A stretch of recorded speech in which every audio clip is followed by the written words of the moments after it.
My name is Voruk Essian, Senior Observer of the Galactic Accord's third diplomatic arm, and I would like to start this record by saying, for the permanent historical archive, that none of this was my idea.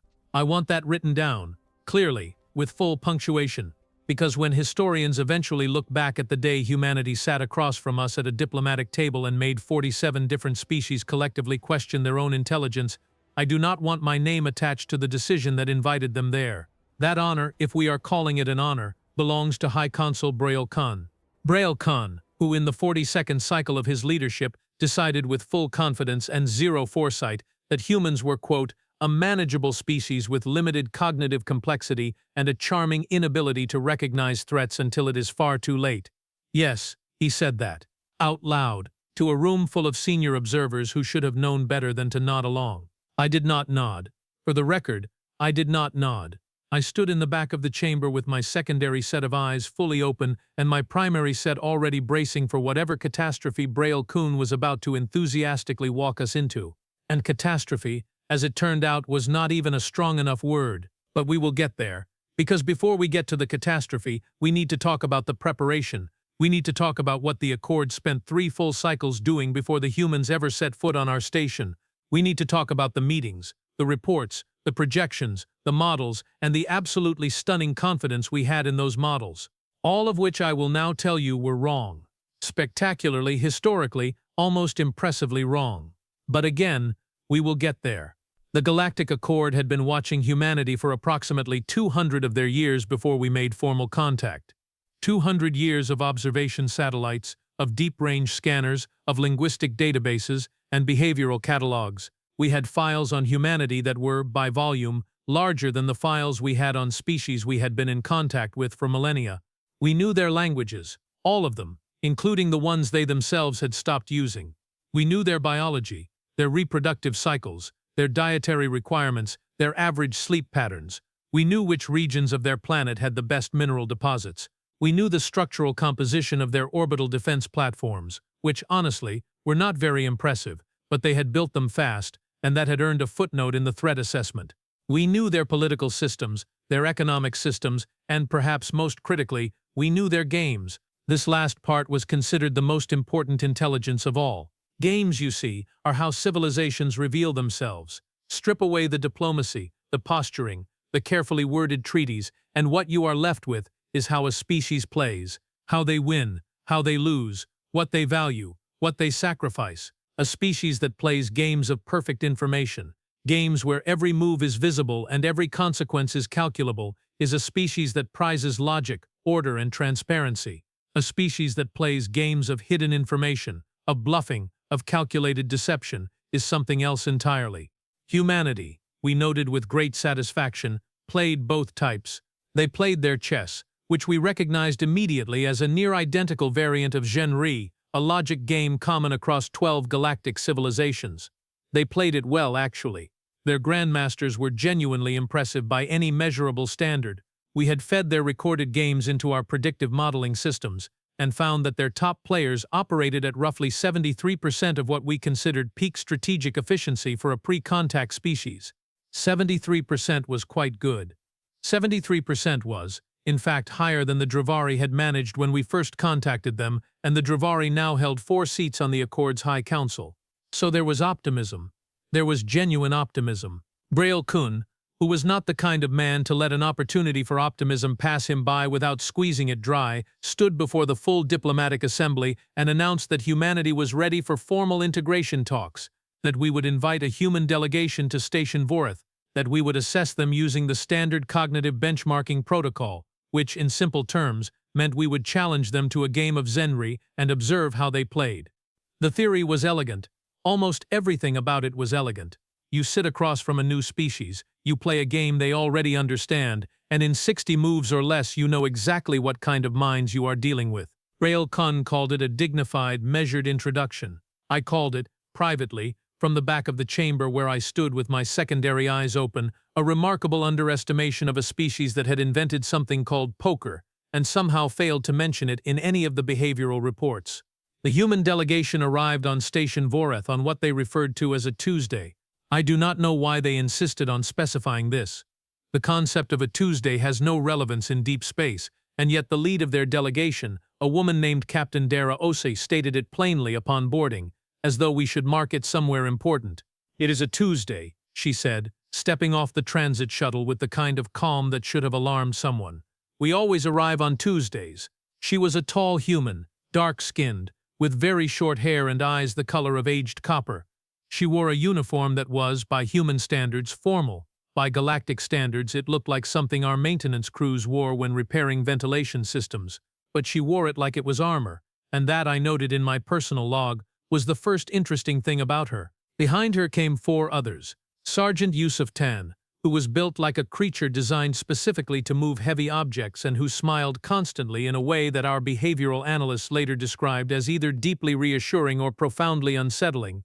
The data is inconclusive. He carried a bag over one shoulder that nobody had scanned properly because the customs officer had taken one look at him and decided, reasonably, not to ask questions. Lieutenant Petra Volkov, who was pale as a gas giant's cloud layer and who walked like every step she took was a deliberate decision she had made 3 seconds in advance. She had a small notebook in her hand, paper, actual physical paper, and she was writing in it before she had even fully cleared the docking bay.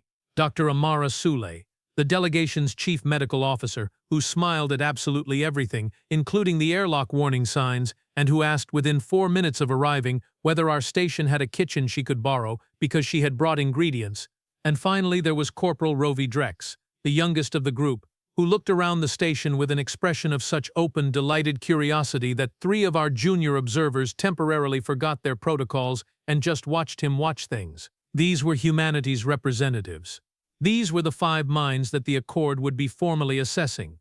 Braille Kuhn greeted them in the main reception hall with the full ceremonial welcome, which included the resonance greeting, the exchange of atmospheric samples, and the traditional offering of water, purified and temperature-matched to the guest species' preference. Captain Ose accepted the water, took one sip, and then said, very politely, "Is there coffee?" There was a brief silence. Thus Varal, my colleague and the second senior observer assigned to this mission, leaned toward me and whispered, "What is coffee?" "A stimulant beverage," I whispered back, "derived from a roasted seed, highly important to them culturally. We have notes on it, approximately 12 pages of notes on it." Should we have prepared coffee? Almost certainly yes. Captain OCA, reading the silence correctly, smiled and waved a hand. "Never mind, we brought our own." She looked back at Sergeant Tan, who without any visible hesitation reached into the bag over his shoulder and produced a sealed thermal container. Braille Kun stared at this for a full 3 seconds. "You brought provisions," he said.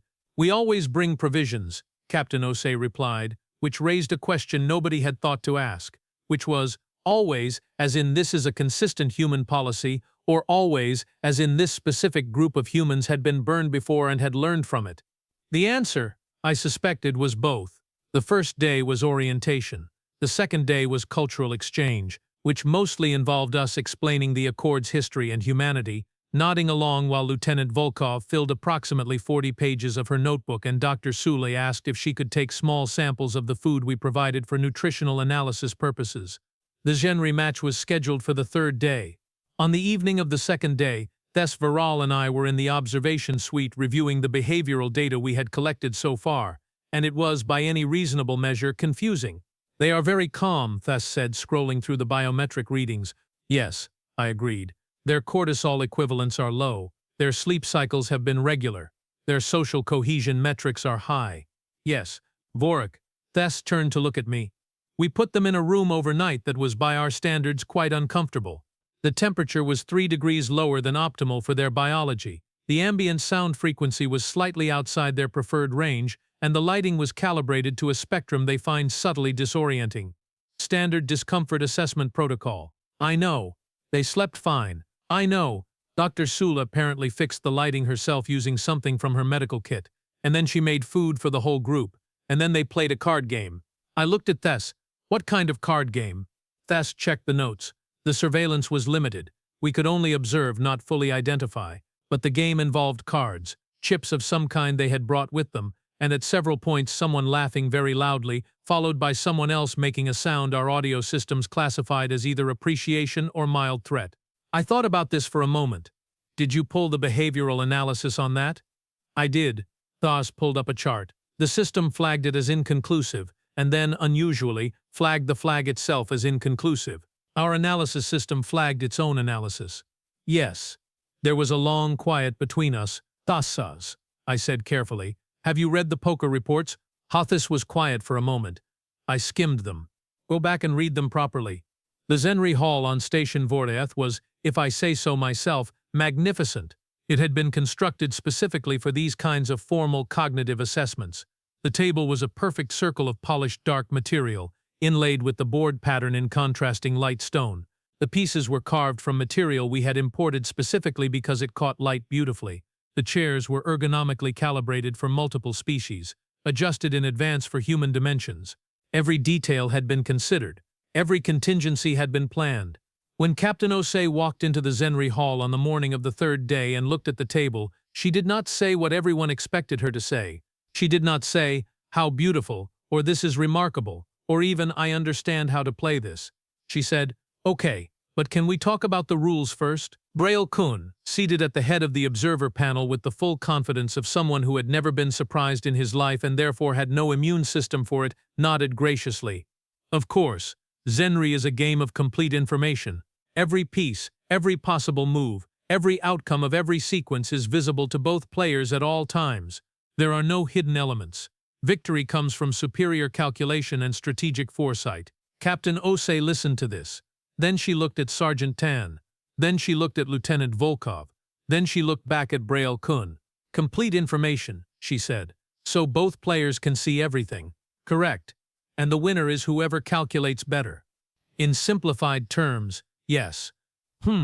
She sat down across from the Accord's champion, a Zhenri master named Kivon, who had 30 years of formal play and a win record that would have made most civilizations politely retire from the sport. She looked at the board. She looked at the pieces. She arranged her hands on the table in a way that was very still. "All right," she said, "but after this, can we play something else?" Braille Kun smiled. "Of course, we are open to cultural exchange." Captain Osei smiled back. It was a very small smile. The kind of smile that had anyone in that room read the poker report properly would have immediately ended the proceedings and sent everyone home. Nobody had read the poker report properly. The match lasted 41 moves. Kivon won. This surprised nobody. Kivon was, in 3 different species official rankings, one of the best strategic minds currently active in the Accord. Captain Osei played competently, more than competently actually. She played at roughly the 71% efficiency level our models had predicted for a human player, and she played it with an absolutely unreadable expression for all 41 moves. When Kivon made the final move that sealed the game, there was a quiet moment.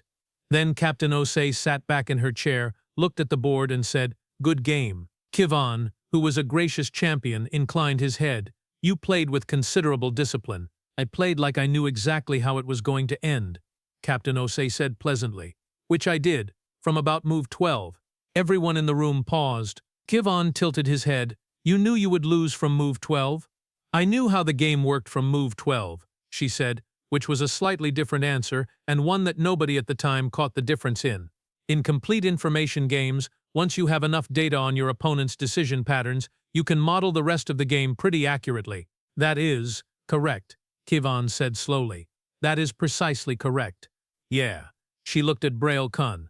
"It is a good game. Now, can we play something else?"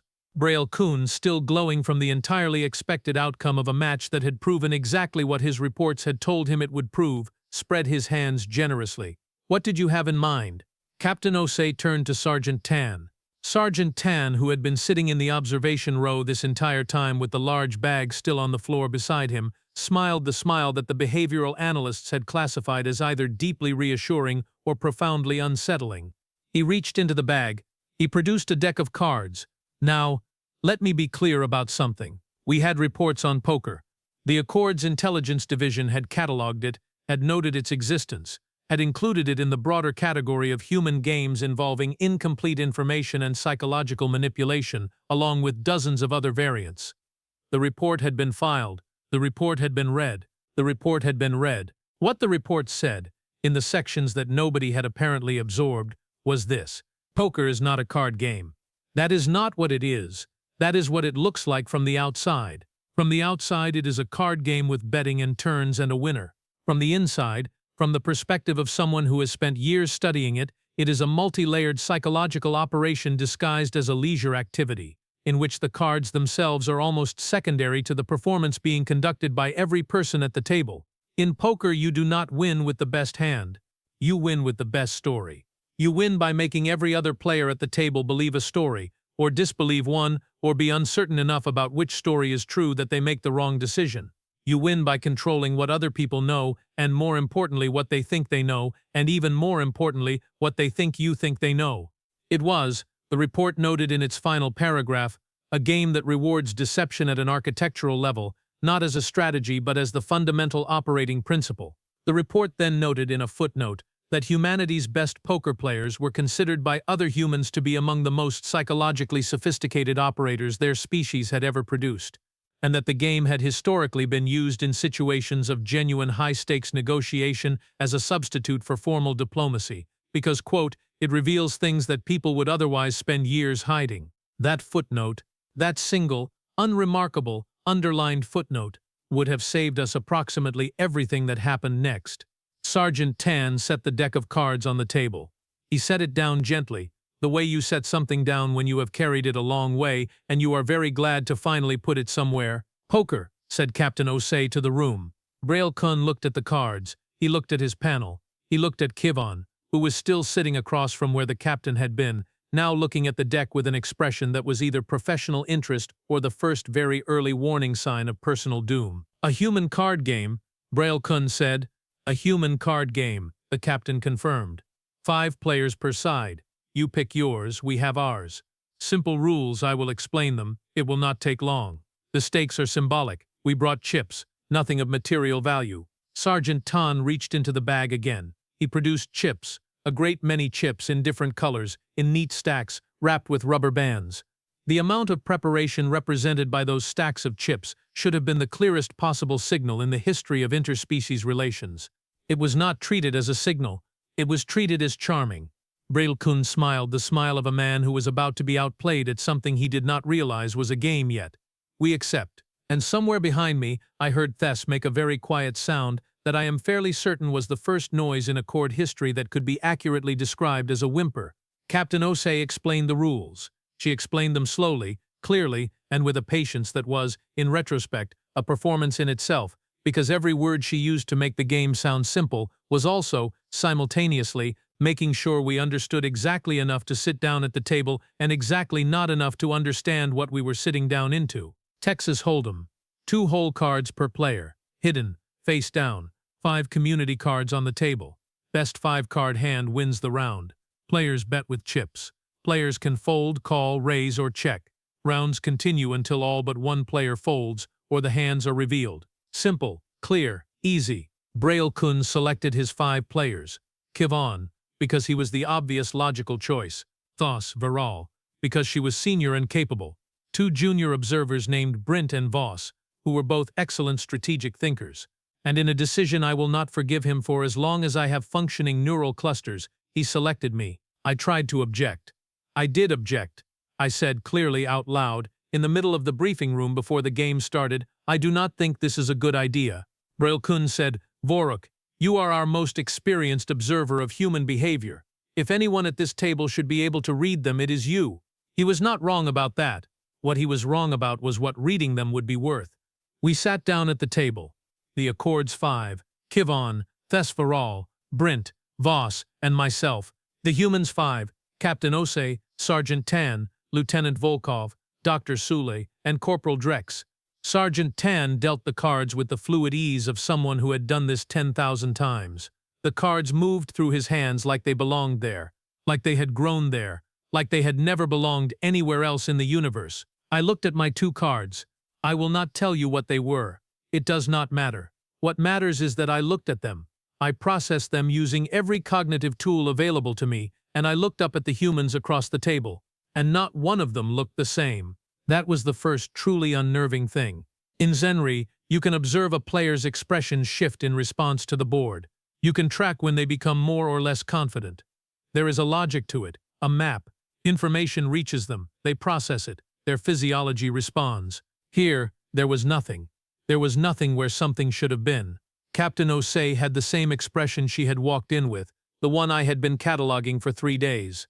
Sergeant Tan was smiling, but he had been smiling since he stepped off the transit shuttle. Lieutenant Volkov was very slightly interested in her cards, and very slightly not, and the degree of difference between those two states was precisely calibrated to be unreadable. Dr. Sule was smiling at the chips, and Corporal Drex was doing something with his fingers under the table that my sensor feed picked up as rhythmic and deliberate but which I could not attach any meaning to. The first hand was played. We lost it. Not by much, not catastrophically, but we lost it. Kaivan, who was the most strategically disciplined mind at our side of the table, had gone in with confidence and been met by a raise from Sergeant Tan that did not follow the expected pattern. In Zhenri terms, Tan's move would have been aggressive and unsustainable. In poker terms, as I would come to understand, it might have been a bluff, or it might not have been. That was, as I was beginning to grasp, rather the point. The second hand was played. Dr. Sule won it. She won it with an expression of such perfectly maintained pleasant neutrality that Brent afterward told me she had looked, the entire time, like someone thinking about whether she had remembered to turn off the heating element on her cooking device before leaving home. Not like someone who had just outmaneuvered 4 alien intelligence officers using a concealed pair of high-value cards and a betting pattern that had made us all, independently, conclude she was weak. We had concluded wrong. The third hand was played. Corporal Drex, the youngest human at the table, the one who had walked onto the station looking at everything with such open, charming curiosity, won it by folding early on a hand that, according to our post-game analysis, he probably had the best cards in. He folded, let the pot be won by Thess, who had been cautiously building confidence, and then sat back with the same open curiosity he had carried all along. I watched him. He caught me watching him. He smiled. It was not an aggressive smile. It was not a smug smile. It was the smile of someone who knows something you do not, and who knows that you know they know it, and who is genuinely delighted by the whole situation. I felt for the first time in many cycles of professional observation what I can only describe as a cold, spreading awareness. Not fear. Something adjacent to fear, but more specifically academic. The awareness of someone who has been studying a map, and who has just realized, mid-expedition, that the map they are holding describes a completely different territory than the one they are standing in. By hand 7, we had lost approximately 60% of our chips. By hand 10, Brint had folded out of the round entirely, too conservative to sustain the rhythm of betting that the humans were establishing, not because he could not afford the chips were symbolic, but because his pattern recognition instincts, honed on games of complete information, were producing results in this environment that were worse than useless. They were actively misleading him. Every time he thought he had identified a pattern, the pattern shifted. Every time he was confident, the confidence was the wrong response to the situation. Voss lasted 2 more hands before folding, for the same reason. Then it was 3 of us, Kivon, Thess, and myself, against all 5 humans, who had not lost a single one of their players. Kivon looked at me across the table. It was a quick look, the kind of look exchanged between 2 people who have both arrived at the same conclusion and are silently confirming it before either of them says it out loud. The conclusion was this: we were not playing a game we understood. We had sat down thinking we were playing a card game. We were not playing a card game. We were sitting inside a psychological architecture that had been constructed, probably before we entered the room, possibly before the delegation had even boarded the shuttle at Earth, by 5 human beings who treated information control as naturally as we treated breathing. We had been told the rules. The rules were accurate, and the rules had told us precisely nothing about what was actually happening at this table, because what was actually happening at this table was not in the rules. What was happening was reading. They were reading us. Every bet we made, every hesitation, every moment of confidence or uncertainty, every micro-expression that any of us had ever assumed was too small to be meaningful, every shift in posture, every fractional change in the timing of how we placed our chips, all of it was being collected, catalogued, and used. They had been doing it from hand 1. They were doing it in real time. And unlike our analysis of them, which had produced a report that had ultimately been skimmed and filed away, their analysis of us was being translated immediately and accurately into action. I looked at Captain Osei. Captain Osei was looking at her cards. She glanced up, met my eyes, and for one moment, the very small smile she had been wearing since the Zhenri match widened by approximately 2%.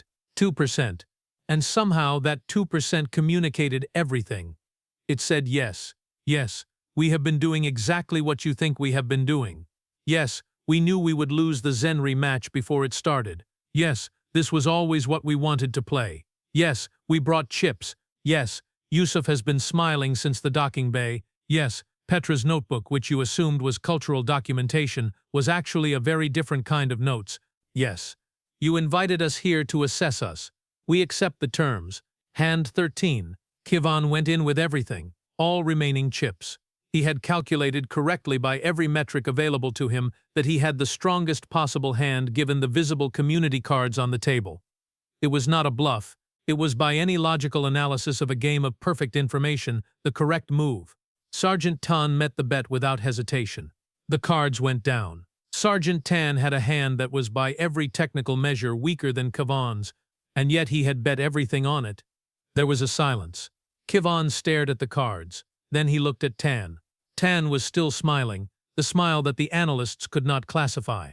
Reassuring or unsettling. Both I now understood. Simultaneously and intentionally both. Why, Kivon said, with the kind of careful precision that senior strategic minds use when they are very close to losing their composure. Did you bet everything on an inferior hand? Sergeant Tan leaned back in his chair.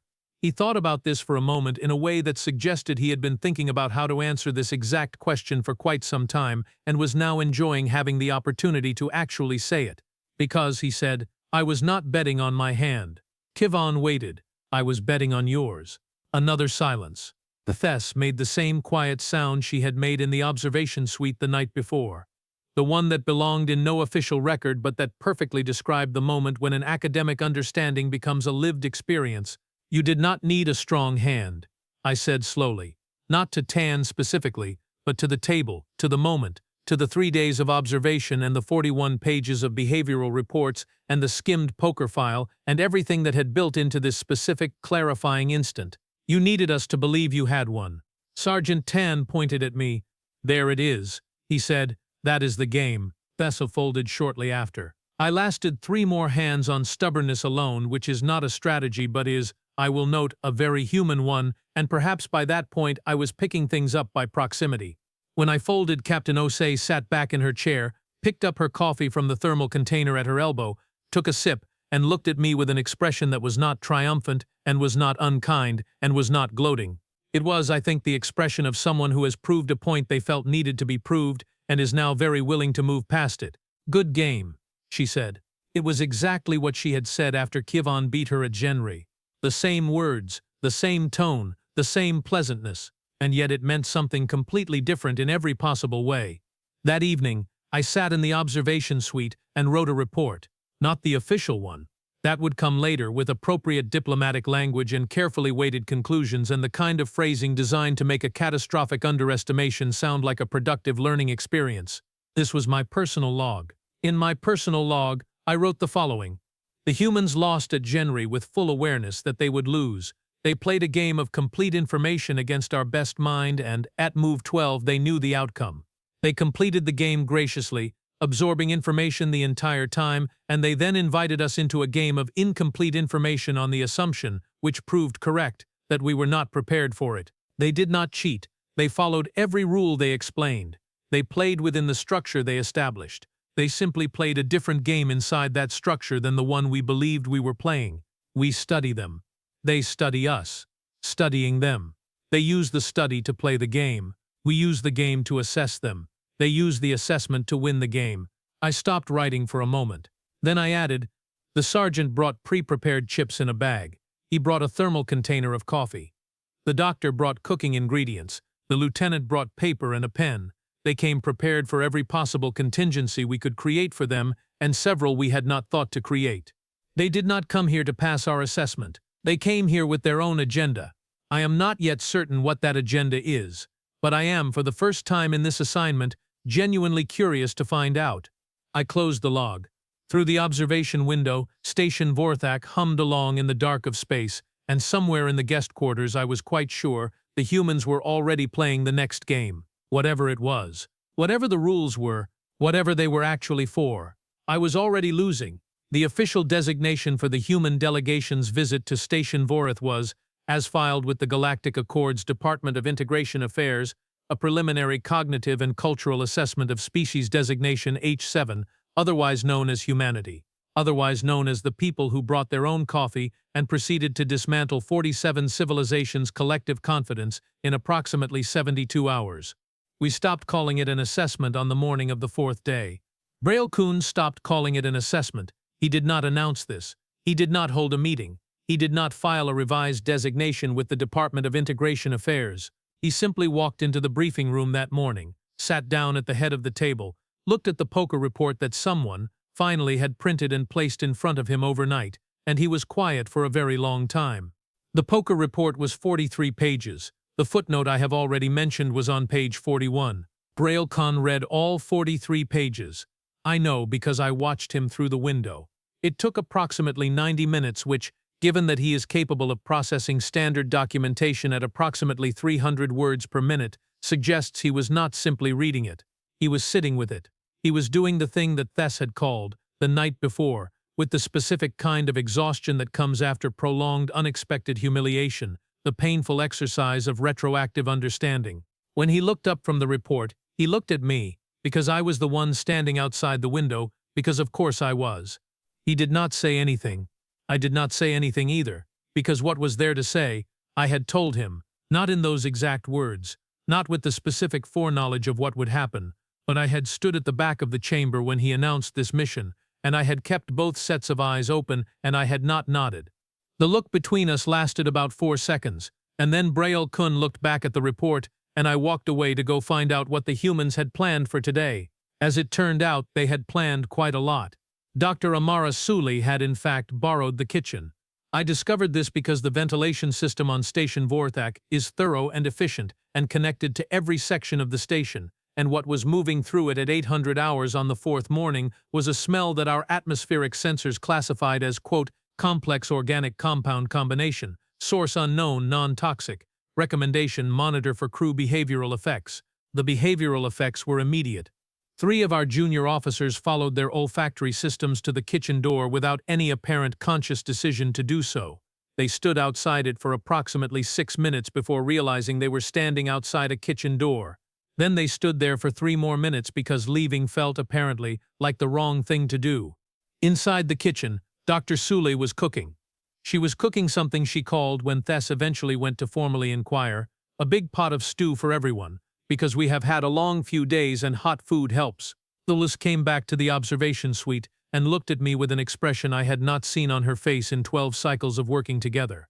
It was the expression of someone who has encountered something they cannot file under any existing category and who is genuinely unsure whether to be touched or suspicious. She is cooking for the station, Tess said. I heard. For everyone. She asked the kitchen system for a population count. I know. Vorik. Tess sat down. Is this a tactic? I considered the question. I considered it carefully, because it deserved careful consideration, and because the honest answer was that after 4 days of watching the human delegation, the line between this is a tactic and this is simply what they are had become genuinely difficult to locate. Probably both, I said, simultaneously. Delanis nodded slowly. That is deeply uncomfortable. Yes, I agreed, it is. At 1000 hours, Captain Ose requested a formal meeting with Braille-kun. Not an informal conversation, not a cultural exchange session, a formal meeting. She submitted the request through the proper channels, using the proper filing format, with the proper advance notice, which was a minimum of 2 station hours, and she submitted it at precisely 800 hours, giving exactly 2 hours of notice. Exactly the minimum required. Braille-kun looked at the request notification for a long moment. She knows the filing protocols, he said. She has known them since day 1, I told him. Lieutenant Volkov has been taking notes. Braille-kun looked at me. On the protocols, on everything. Another long moment. What does she want to discuss? He asked. The request does not specify. Formally submitted requests are supposed to specify. Yes, I said, they are. Braille-kun looked at the notification again. He looked at the blank space where the subject line should have been. A blank subject line on a formal request was not against protocol. It was not a violation. It was technically within the rules. She is doing it again, he said quietly. Yes, playing inside the rules. Yes, while the rules tell us nothing about what she is actually doing. You have read the poker report, I said. He had read the poker report. He approved the meeting. The formal meeting was held in Chamber 3, which was the Accord's standard diplomatic space for mid-level discussions. Round table, neutral color scheme, equal seating on both sides, no elevation differences, no symbolic furniture hierarchy. Captain Osei arrived with Lieutenant Volkov, who had the notebook, which was now significantly thicker than it had been on day 1, and with Sergeant Tan, who had the bag, which remained as it had since the docking bay, a source of quiet fascination and mild institutional anxiety for everyone on the station. Braille Kun arrived with myself and Kivon. Kivon because he was our best strategic mind, and also because after what had happened at the poker table the night before, he had the specific expression of someone who needed to understand what had happened to them before they could move past it. I recognized that expression. I was wearing a version of it myself. Captain Osei sat down. She folded her hands on the table. She looked at Braille Kun with the copper-colored eyes and the expression that had been, since the moment she walked off the shuttle, precisely, specifically, deliberately giving nothing away. "High Consul," she said, "I want to talk about what comes next." Braille Kun, who had read 43 pages of the poker report that morning and who was, I believe, trying very hard to apply them in real time, was careful. "We have several more assessment protocols scheduled." "I know," said Captain Osei. "I have the schedule." She produced a copy of it, the schedule we had not shared with the delegation, the internal schedule, the one that had been filed in the coordination system 2 weeks before they arrived. There was a silence. Braille Kun looked at the schedule, at his schedule, in her hand. "Lieutenant Volkov is very good with systems," Captain Osei said, "which told us nothing except everything." Kivon made a sound that was the Accord equivalent of clearing one's throat, which is a physical response to the sensation of being outmaneuvered and not wanting to visibly show it. Captain Osei continued. "The remaining protocols include a linguistic proficiency assessment, a social structure mapping session, and what is labeled on day 6 as a, quote, strategic threat evaluation exercise, close quote." She set the schedule on the table. "I would like to talk about that last one." Braille Kun was very still. "It is a standard protocol." "I am sure it is," she said. "What is it?" He told her, because not telling her was not an option he could reach for without openly admitting that the protocol was something we did not want her to know about in advance, which would itself be information, which would itself be, she had shown us very clearly, exactly the kind of information she was collecting. The strategic threat evaluation exercise was, in simple terms, a scenario. We would present the delegation with a simulated crisis, a conflict situation, an apparent threat, and observe how they responded, what decisions they made, what they prioritized. Whether they chose aggression, diplomacy, retreat, or negotiation, it was designed to reveal the core decision-making architecture of a species' leadership under pressure. We had run it on 42 other species. The results had always been informative. Captain Osei listened to the full explanation. Then she was quiet for a moment. "What was the threat going to be?" she asked. Braille Kun hesitated. "A simulated border incursion." "By whom?" "A fabricated hostile force. Nothing connected to any real member of the Accord." "How aggressive?" "Moderate. Enough to require a decision but not enough to create panic."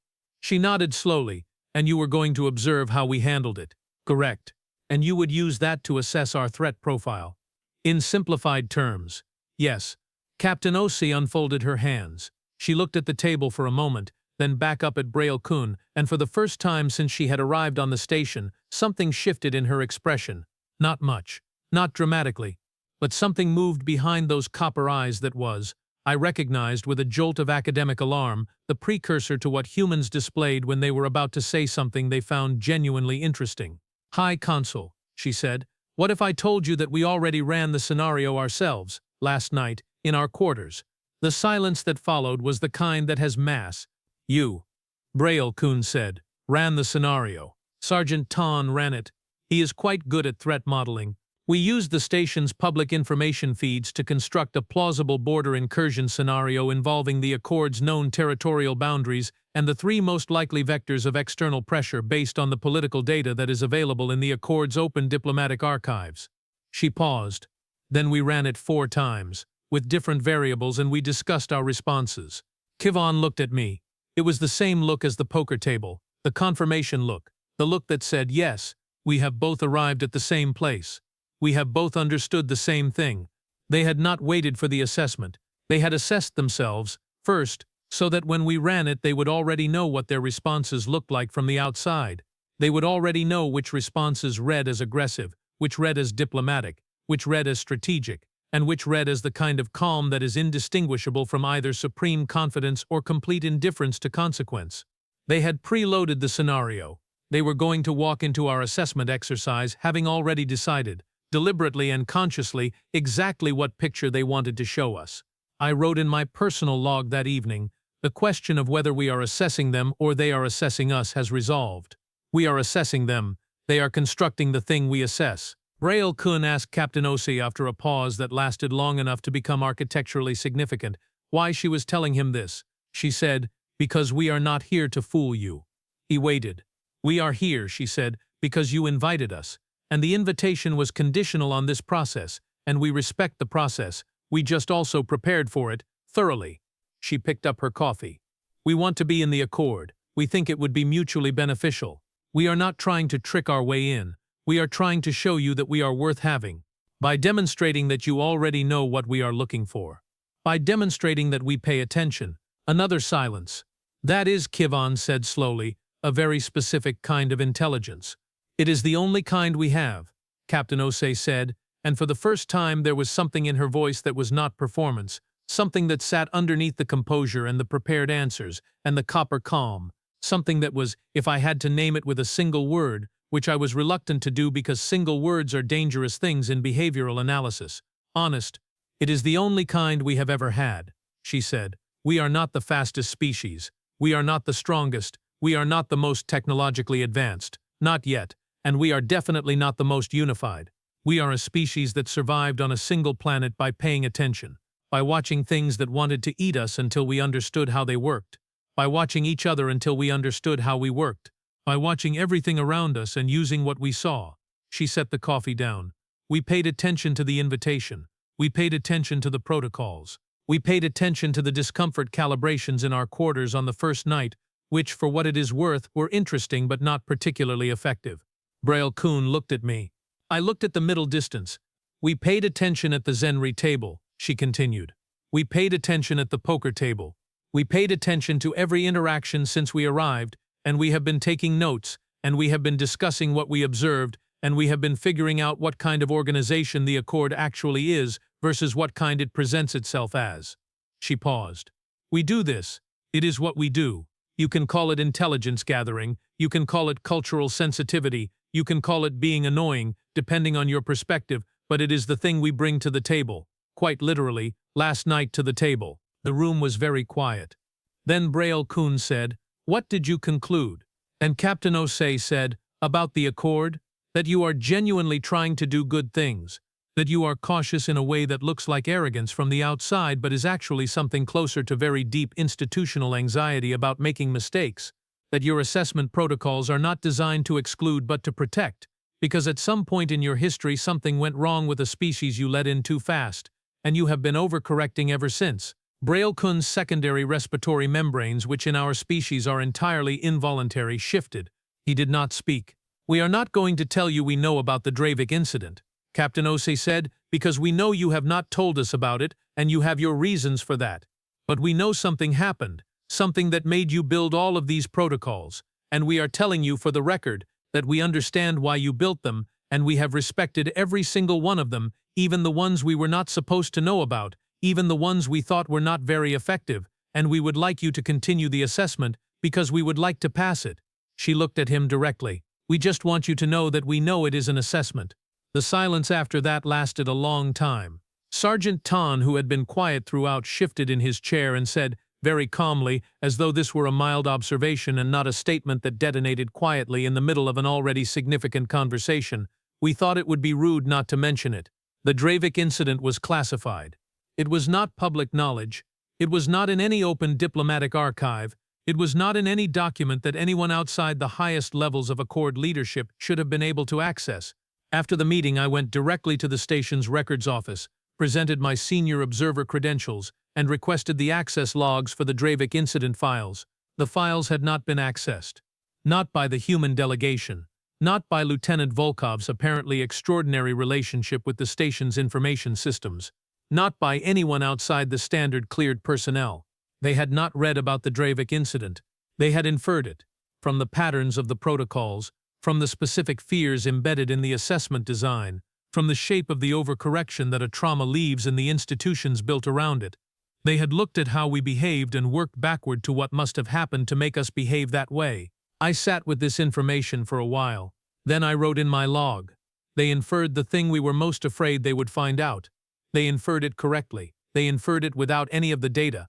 And then they told us they had inferred it, not to weaponize it, but to show us they were not going to use it as a weapon. And then I wrote, I do not know whether this is the most dangerous thing I have ever encountered or the most trustworthy. Possibly it is both. Possibly, with humans, those two things are located in the same place. The strategic threat evaluation exercise happened on the morning of day 6 as scheduled. The scenario was presented. A simulated border incursion, moderate aggression, fabricated hostile force. The human delegation observed the scenario briefing.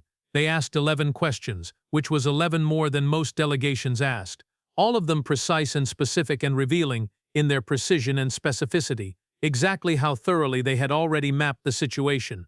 Then Captain Osei laid out a response strategy.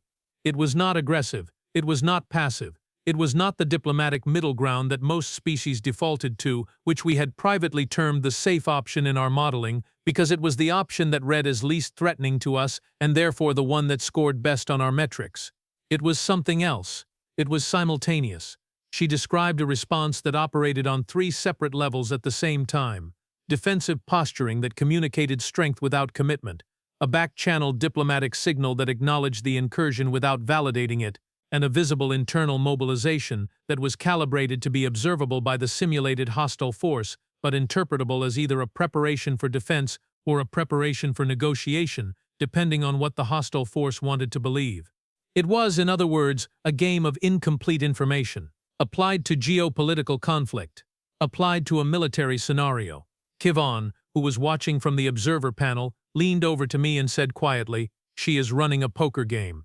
"Yes," I said, "against a military threat." "Yes, she is making the hostile force read a situation that she has constructed to be legible in multiple ways simultaneously." "Yes." Kivon was quiet for a moment. "That is," he said carefully, "extraordinary." "That is Tuesday," I said, which was the human phrase I had filed away from the docking bay, and which was only now beginning to make the kind of sense that arrives slowly and then all at once. After the exercise, I found Corporal Drex in the station's observation deck. He was the only human there. He was sitting with his legs folded under him on one of the curved benches, looking out at the star field with that same open, delighted expression he had worn since day 1. I sat down near him. Not beside him exactly, nearby. He glanced over and nodded. He did not say anything immediately, which I had come to understand was not reticence on his part but courtesy. He was giving me the option to initiate or not. I said, "You are the youngest in the delegation." "By 6 years," he said. "Petra is second youngest." "Why are you here? Your captain, your sergeant, your lieutenant, your doctor, each of them carries an obvious function. What is yours?" He looked back at the stars. "I notice things," he said. "Everyone in your delegation notices things." "I notice different things," he said. "Captain Osei notices power structures. Sergeant Tan notices threats and resources. Lieutenant Volkov notices systems and patterns. Dr. Sully notices people's physical states, what they need, what they are missing, what would make them comfortable." He paused. "I notice what people find interesting." I looked at him.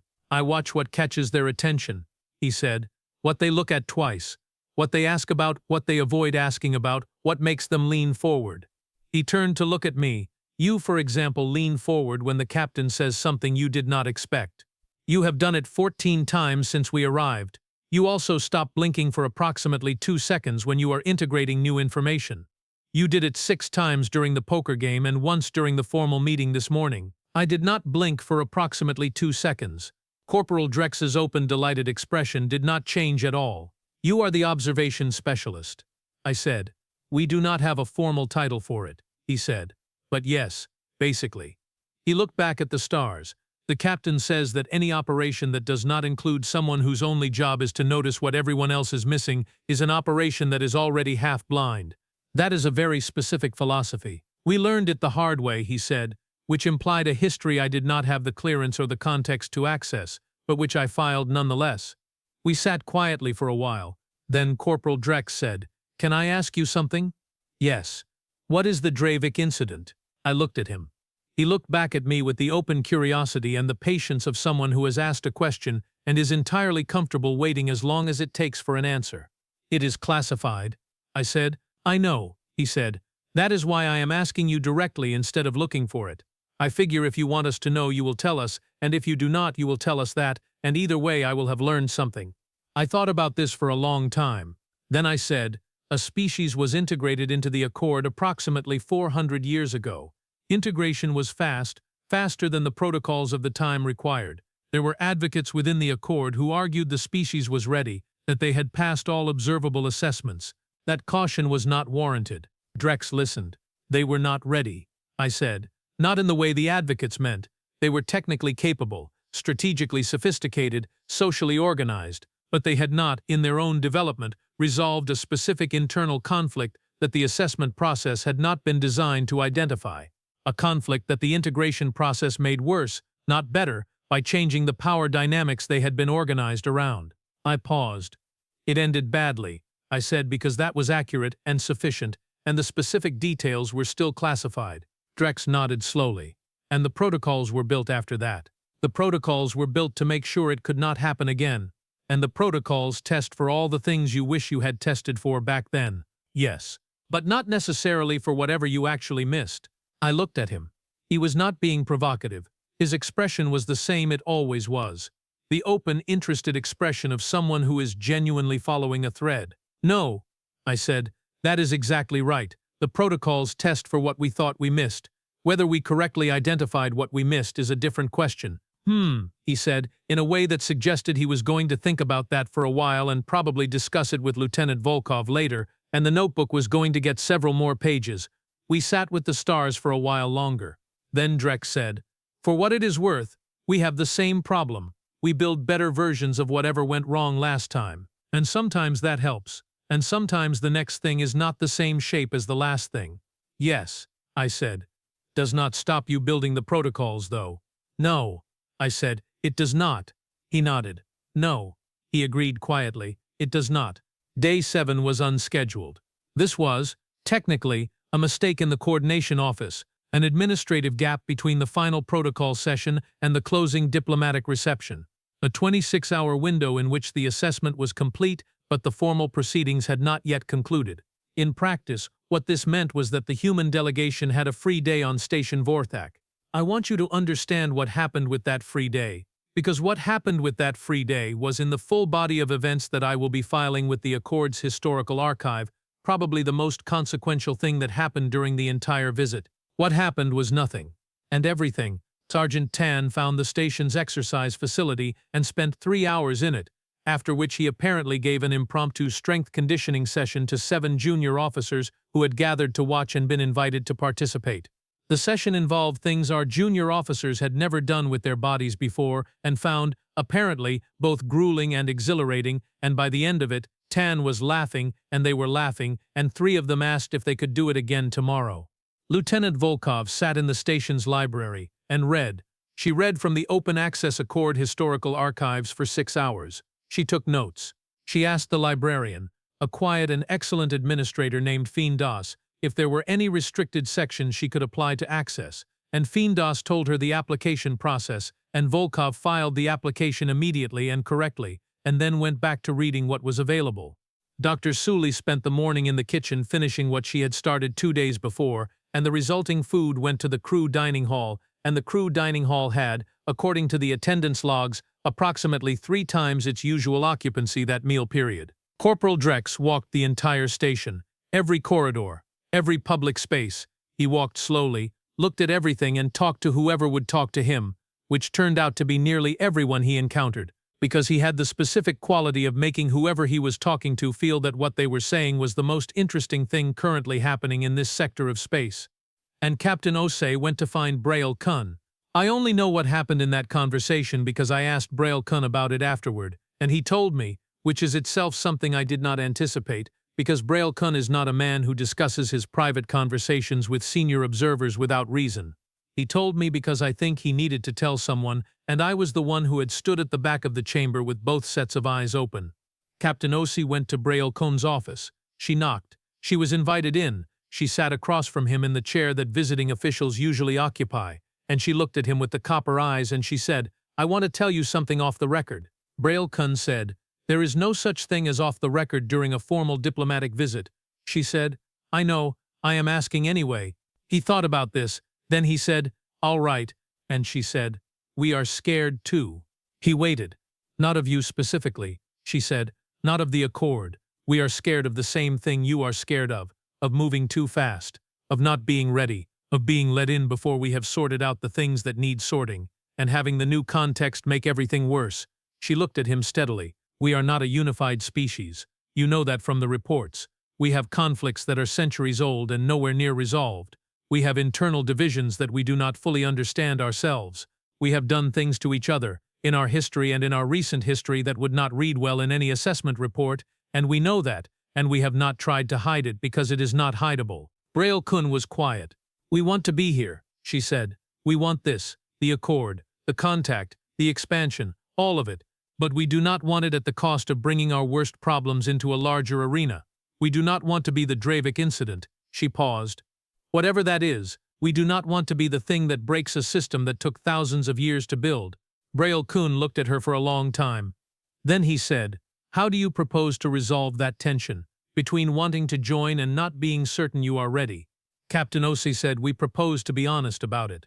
We propose to tell you what we know about our own problems, which is more than anyone else knows about them, because we have been studying ourselves for a very long time. We propose to let your protocols do their work. All of them, including the ones we already know about, because they are your protocols and they have reasons, and we respect the reasons. And we propose to keep paying attention, because that is all we know how to do." She stood up. "And we propose to bring coffee," she said, "because at some point during the long process of figuring all of this out, someone is going to need it." The closing diplomatic reception was held on the evening of day 8. It was formal, ceremonially appropriate. Every representative from every Accord member species on the station attended, because a closing reception during an integration preliminary visit was a significant event, and attendance was both expected and symbolically important. The human delegation attended in their uniforms, which were still the maintenance crew-looking things that Captain Osei wore like armor.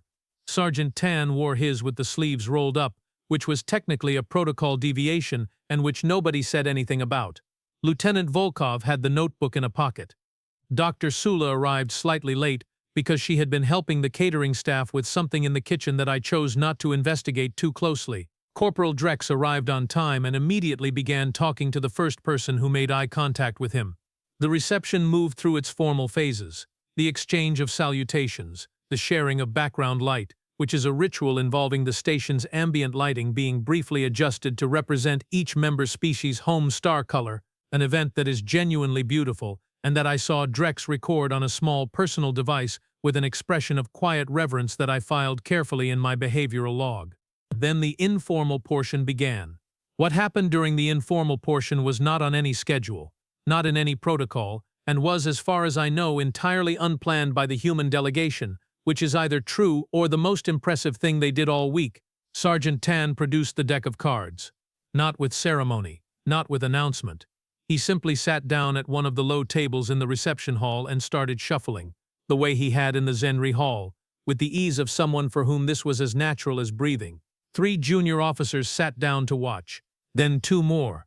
Then a representative from the Draevic delegation, who had been watching from across the hall with considerable professional interest, came over and said, "I have heard about this game." Tan looked up.